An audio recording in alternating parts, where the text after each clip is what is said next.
Once upon a time, there lived a very pious nobleman called Severus. One day, anxious to spread his faith, he left home to evangelize people in other lands. He undertook a long journey as far as Rome, where he met the Pope, who sent him to Gascony. When he arrived on the bank of the river Adour, the waters parted in front of him. He crossed over and climbed up to a place perched on top of a hill. There he met the king of that country, who was seriously ill, and he miraculously cured him. But, alas, a band of barbarians called Vandals attacked the town.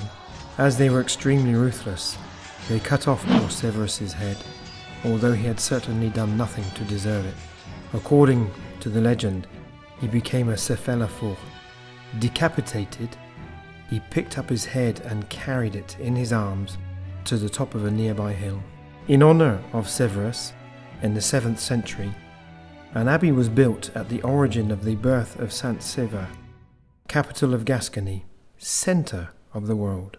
And it is here in the same abbey that Guillaume, born around 1050 and now 13 years old, had just entered as a novice, or if you like, an apprentice monk.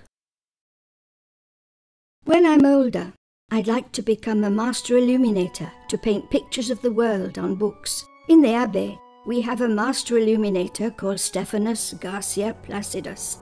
He's a very great master, one of the best in the world.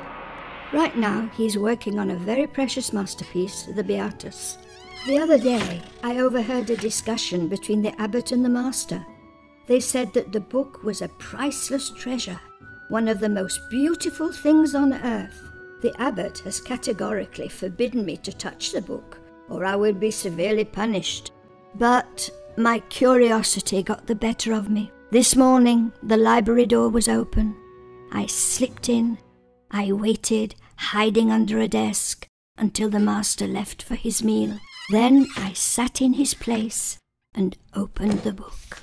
The Beatus is full of malevolent creatures.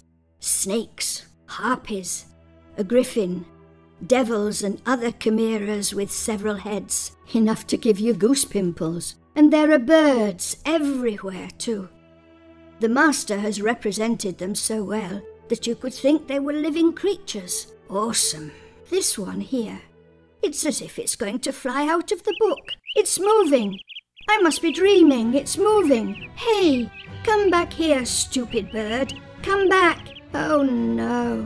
I've got to catch it at all costs before the abbot and the master find out. The bird from the Beatus was really a marvellous creature. Guillaume didn't realise that pursuing it, he would journey through the centuries and the history of Saint Severus.